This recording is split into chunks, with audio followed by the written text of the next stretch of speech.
where you're joining from. Welcome back to GlomCon Transplant, which is our monthly series in GlomCon looking at transplant topics. We're delighted today to have Dr. Dominique Bertrand joining us from France. So thank you very much to let me talk this afternoon here in France about Belatacept in kidney transplantation.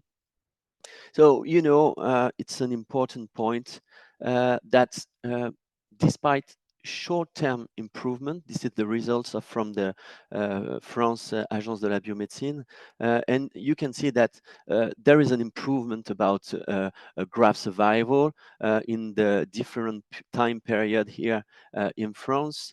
But if you take a look at the long time survival graft survival, there is limited improvement. So the question is why? So maybe one reason is the antibody mediated rejection or humoral rejection in kidney transplantation, as we can see here in this well-known study from CILARES, that probably one of the major cause of graft flows after kidney transplantation is antibody mediated rejection is major problem, and in about half of the cases these rejection are related to non-adherence or bad adherence in patient. But I don't know, but this is not the only reason for graft loss. And maybe one other reason is the calcineurin inhibitor toxicity, chronic toxicity. You know that the gold standard in kidney transplantation today is from Symphony study is the tacrolimus with mycophenolate mofetil acid and steroids. But if you check at this study from Mark Stegel, you can see that they take a population of kidney transplant recipient and they perform a biopsy before transplantation at 5 years and at 10 years post transplantation. And in those biopsy at 10 years, more than 80% of the patient presenting of the biopsy chronic histological abnormalities with glomerular sclerosis, with arteriolar hyalinosis, and with chronic endarteritis. So I think it could be another problem in our patient.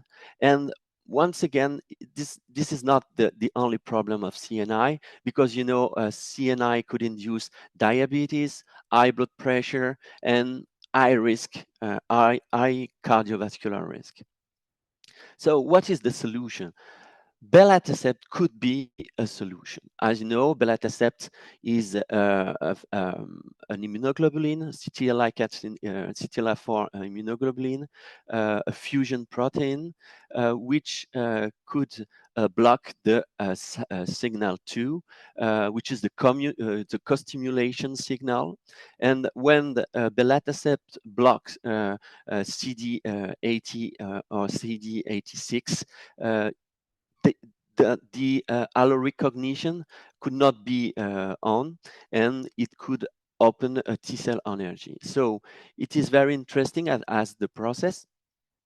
And as you know, the two major studies performed with Belatacept after kidney transplantation, the two Princeps study were Benefit and Benefit X, which are very interesting because they show long-term evolution of the treatment of Belatacept compared to CNI. At that time, CNI was cyclosporin, but EGFR at 8-year post-randomization was greater than in the CNI group.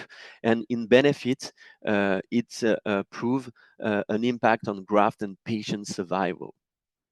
So this is two famous study, and maybe there are some problem because at the end of the study, there was no much clinician who use Belatacept in kidney transplantation. Maybe because of the comparator, because it was cyclosporin and not tacrolimus, because of the occurrence of some severe cellular rejection, and other cause was the intravenous route of the treatment, the in-hospital treatment, the cost maybe, and one negative signal about post-transplant lymphoproliferative disease.